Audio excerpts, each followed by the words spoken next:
In Mesa, police have already shattered last year's record with more than 1,000 DUI arrests.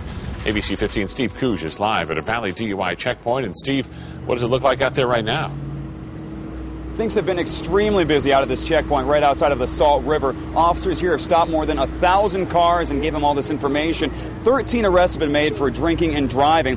And you might see these officers here, they're waving cars on by. And what they're doing is they're leaning in, they're asking these people a series of questions while simultaneously running a series of secret tests, like things like leaning in extra close, trying to see if they can't catch a whiff of alcohol on these drivers' breaths. Now, the strange thing is, a lot of these people knew this was coming, but yet we still have plenty of arrests being made. Rivertown, baby! What starts out as a good time floating down the river and drinking often turns into major problems once people try to float on back home in their vehicles. Hey, bud, how you doing? How are you? We're doing the checkpoint to make sure nobody's been doing any drinking or driving and illegal drugs in the last 24 hours. Anyone coming back from the Salt River today is going to run into this massive DUI checkpoint. Dozens of officers line the roads to catch anyone who could be putting other drivers on the road in danger.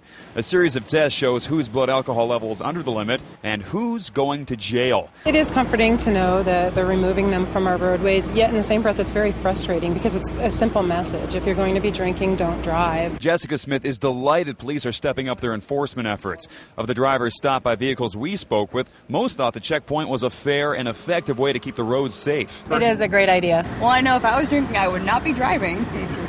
But oftentimes these checkpoints are not very popular. Many drivers say they're just an excuse for the state to make some money. What costs us as taxpayers is the first responders, it's the ambulance, it's the police to clean up these crashes. The officers out here might be sweaty, uncomfortable, and may have even abandoned their families to work on a holiday, but they say it's without a doubt worth it if they can save just one person from driving home drunk.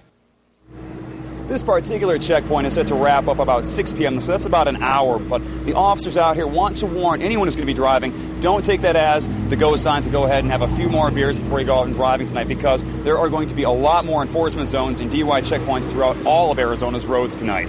We're live at the Salt River. I'm Steve Kuj, ABC 15 News.